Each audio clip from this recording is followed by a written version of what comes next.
Ooh, that's a rather difficult question because Counter-Strike has so many different parts, right? Like you have, of course, your movement, your aim, your communication, and everything.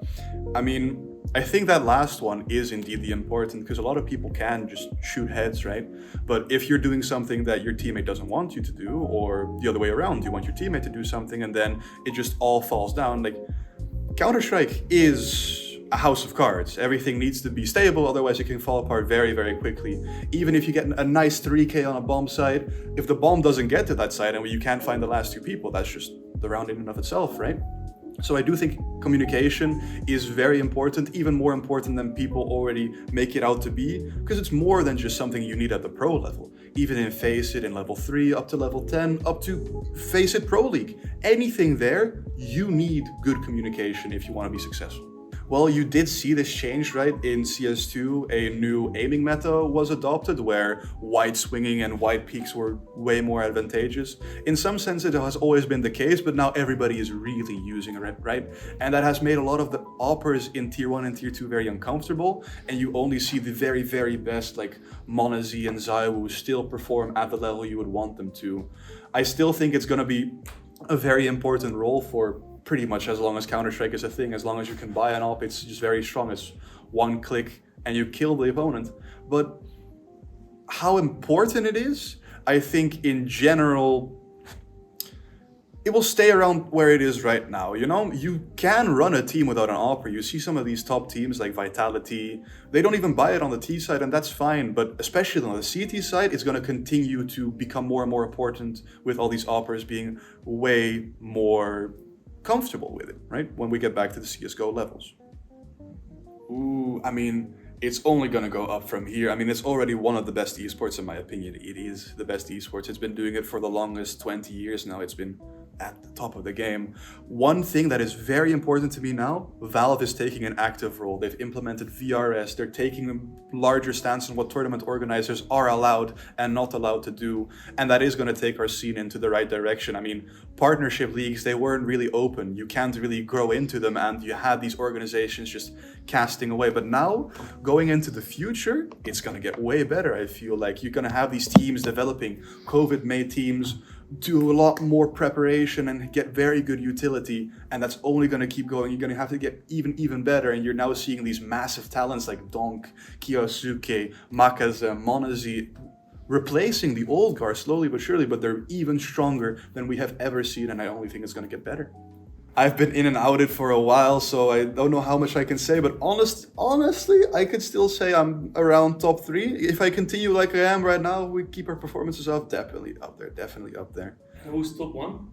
Top 1 right now is difficult to say. Sadly, my favorite upper Wimbo, he retired, and Crucial used to be good, but considering he's not on a team, I don't really know. Number 1 right now, the opper for local Firewolves, or the one from Senshi, Urban. I respect him a lot, he's a very good player.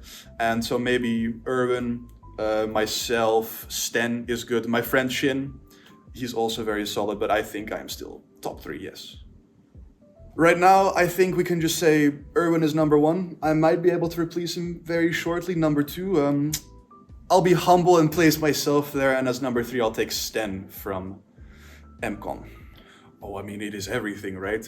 Because every single kill gives you money, because every single round gives you money. If anything, the game is about money. You need to manage it the entire time. The entire concept of having an eco round, a fall by round, it's different from a Call of Duty, right? You can't just get the best gun every round and hit your shots. You need to manage round by round. And now with CS2, because you have less rounds and a half, each one becomes more and more important. And what we're going to see now, one thing that I haven't mentioned yet, is pistol rounds, where you start your game, have a massive implication. If you lose that round, you get barely any money to work with, and you have to start ecoing. You're going to see some teams force buy back in, but if anything, winning the pistol round means you win 3 rounds instead of just 1. So pistol rounds are widely important. I mean, it's a question with a shifting answer, right? We're seeing for the first time that Asian markets as well is something that Counter-Strike is growing in massively. China and Mongolia. Maybe we're going to even see Japan or South Korea come back in, as well as Brazilian influences.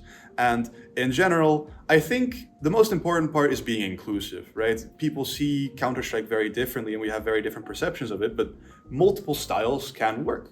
So as long as you're good at the game, I feel like everyone's going to respect you, right? You just need to be good at what you're good at. And the main important in terms of brand identity is just being very open to the different regions that there are, and just be also nice to look at, right? If you're good, people will follow you. One thing sports does very, very well is marketing, right? They have pay-per-view and in general can amass a much wider audience. I think Counter-Strike and other esports still struggle from the fact that it was a free product from the beginning and there hasn't really been an adjustment. And that really has hampered the way orgs and tournament organizers are profitable. One thing I do think that sports can learn from esports is how it captivates the newer generation in terms of TikTok and YouTube and content. Because esports is so content driven, it can generate many more clicks. And all in all, esports can give to sports this new generation of content, whereas sports to esports can influence how that content can be transferred into economic value. Ooh, I mean, the banter is definitely one of them. I feel like sports as well has just gone down in the amount of banter and the amount, like, rivalry between teams, and esports can do that very, very well. We're seeing all this shouting and back and forth, and you need that, right? And it depends per esport, but especially in Counter-Strike, people can just go ham at each other, and it's all friendly and fun, but that's what it is. It's fun. So that is very much necessary if we're going to bring it to a bigger stage. One coaching aspect that is now finally getting a bit more traction is what Ash has been doing and showing as well in terms of YouTube content that caring for players is very important. If you can maintain a balance in the team, balance the egos with the work and make everybody happy. Counter-Strike is a very stressful sport, right? And everything needs to go right, and if it doesn't, you'll feel terrible. So you need this leader that can bring you back from the dumps and push you higher than you ever have been. So of course, this individual training and the improvements and everything is important, but all in all, a coach needs to make the team happy. Ooh, I mean, it depends on what scene you're in, and I'll keep it to Benelux because it's something that is now finally coming back into fray. But Benelux tournaments, they need to be very accessible. I feel like an online portion that goes into LAN is much better than what we have right now with a lot of LAN tournaments that are a bit higher end on where you need to start off, right? But if you want to start a tournament, make it open entry and have some form of prize pool. People will be willing to pay 5 or 15 or 20 euros entry fee if that means they can win something nice in return. Right. Well, you need to present yourself, right? If you're just playing Face It, never show yourself on Twitter or in games, or if you don't try, if you don't ask any teams, it's never going to happen. There is some scouting going on, and we at Myth have done it many, many times, but not a lot of orgs do. So word of mouth is very important. If you're good, post some clips on YouTube, post them on Twitter, try and join the Benelux hub or any other regional hub of the country you're from, and maybe people see you. If you're good enough, they might even trial you. And if you're good enough there, you can get on a team. So really, you need to get out there. Of course, improving yourself is good and it's important and you must do that. But that's not going to get you on a team. Even if you're at the level of Donk, you may not get scouted. You just need to put yourself out there. Otherwise, people won't see you. Ooh, I mean, it is something I think about because of course, this is a dream, right? It's something I've always wanted to do ever since I started playing Counter-Strike when I was 11. I do see myself here for the next 5, 10, I hope even longer. Of course, playing is priority, but if I'm gonna do that, you need to stay consistent. You need to keep improving, right? Staying at this level, that's not a goal, that's not an ambition.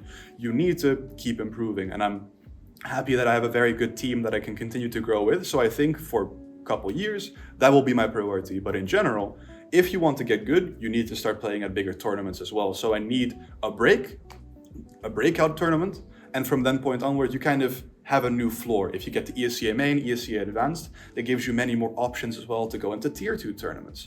And inside of content creation, I mean, I've always had a good sense of the game. I mean, I've IGL'd now, I've been a caster for a bit, I've been a coach for a while as well. I feel like if I can't play anymore, I'll always be around in the scene. I'll be a general manager or maybe an analyst. And I mean, it is my dream to be at a major one day. And I mean, as a player, it would be incredible. But as an analyst or a caster and have an iconic moment, that would also be very, very cool. People can always follow me on Twitter at ARMIPOTENT, so ARMIPOETNT, or just at myth_NL, where you can follow MythCS2 and the rest of the team.